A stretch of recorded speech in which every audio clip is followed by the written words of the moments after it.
நீ தண்ணீரை பீச்சி அடித்து கலைக்கவில்லை, நீ கண்ணீர் போக்குண்ட வீசலை தடியடி நடத்தவில்லை, எடுத்தவனை துப்பாக்கியால் சுட்டு 15 பேரை கொன்றாய்.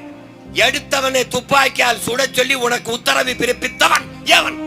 இதான் கேள்வி. அப்ப சுடுறதுக்கு முன்னாடியே நீ வண்டி மேல ஏறி எப்படி உட்கார்ந்து இருந்த? சுட்டு கொல்றா என்று உத்தரவு பிறப்பித்த அயோக்கிய பய எவன்? டேய், எடப்பாடி ஸ்டாலின் ஆட்சியில தப்பிக்கலாம்.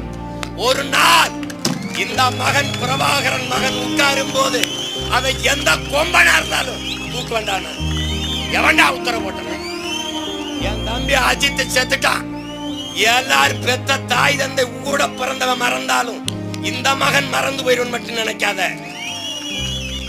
பிறந்த மண்ணிலிருந்து சொல்ற, ஒரு நாள் எந்த கொம்பாதி கொம்ப உத்தரவு போட்டான், யாரா அடிச்சு கொல்ல சொன்னது தூக்கி வெளுக்கல, நான் நல்ல ஆத்தாளுக்கு